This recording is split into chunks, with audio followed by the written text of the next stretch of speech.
আসসালামু আলাইকুম and hello everyone. আজকে আমি শেয়ার করবো তোমাকে মুরগির মাংসের টিকিয়া কাবাব। তা গরিবের টিকিয়া কাবাব বলতে পারো। সবসময় তো আমরা গরুর মাংস দিয়ে খাই, তাহলে আজকে চিন্তা করলাম কেন মুরগির মাংস দিয়ে তোমাকে ট্রাই করে দেখাই। তো আমি এই জায়গায় সব প্রকারের তিল কইতাছি আল্লাহ, মুরগির মাংস দিছি হাড্ডি সহকারে, বনলেস ছাড়াও সব মশলা দিয়ে দিতেছি 1 চামচ কইরা। তোমরা ওই পরিমাপে দিয়ে নিবা তোমাদের স্বাদ অনুযায়ী। তো আমি গরম মশলার গুঁড়াও দিচ্ছি, জিরার গুঁড়াও কিন্তু দিচ্ছি। এখন এই দিয়ে ভালো করে দিয়ে টিয়া লইতেছি আমি। এরপর আদা রসুন বাটা 2 চা চামচ। যেহেতু আমি এখানে কিন্তু ডালের পরিমাণ কম নিতে হবে, কিন্তু মাংসের পরিমাণ বেশি নিতে হবে। দেখতেই পাচ্ছ আমি কিন্তু ডাল অল্প নিয়েছি, মাংস বেশি নিয়েছি। তো সব মশলাপাতি দেওয়া হয়, এটা খুব ভালো করে লাইলাসের মাইক খেজে লইতেছি। ওইতে এমনি করে তোমরা মাইক খেজে লইবা তোমার মতো কইরা। তখন আমি আবারও মাখতেছিলাম, দেখতেছো এটারও কিন্তু ভালো করে মাখতে হইব গাইস, নাহলে কিন্তু এটা মজা হবে না। তো আমি এটাকে একদম সুন্দর করে মেখে ছেঁকে নিচ্ছি গাইস।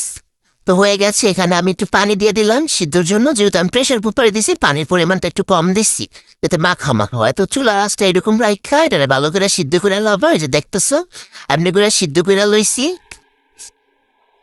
অনৈসি গিয়ে আমি লাইনা ছেড়ে লইতেছিলাম, ওখান থেকে হাড্ডিগুলো আমি বেশি ফালাই দিছি বুঝছো। আর যে মাংসগুলো ছিল ওগুলো রেখে আমি উঠে নিছি। হাড্ডিগুলো তোমরা অবশ্যই ফেলে দিবা। তারপর আমি একটা ব্লেন্ডার যাবে, এটা একদম সুন্দর করে ব্লেন্ড করে নিছি। এই যে এরকমের করে দেখতে পাচ্ছো, এটা এরকমের হবে থিকনেস।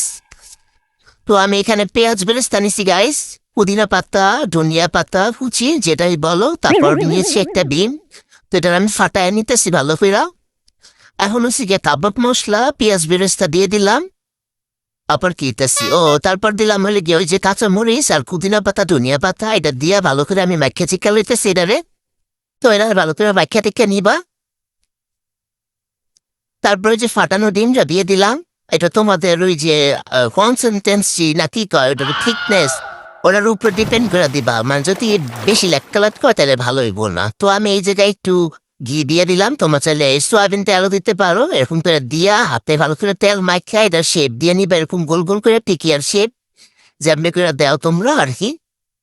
তো আমি এরকম করে দিয়ে নিতেছিলাম গাইস, একদম সেম এইভাবে করে দিয়ে নিবা বুঝছো। তারপর হয়েছে আমি এগুলো ফ্রোজেন করবো। তোমরা চাইলে যেহেতু রমজান মাস আছে তোমরা এরকম ফ্রোজেন করে রাখতে পারো, ইফতারের আগে আগে একটু ভেজে ফেলবা, তাইলেই হবে। যে কিছু ফ্রোজেন করে নিয়েছি আমি, এগুলো আমি এরকম একটা 1 টাইম বক্সে করে রেখে দিব ফ্রিজে। আল্লাহ গো, এই তো এগুলো এমনি করে রেখে দিতেছি।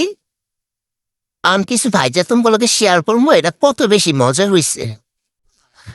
তো দেখো আমি কি কই মজা হয়েছে বলে, এটা কত বেশি পারফেক্ট হয়েছে।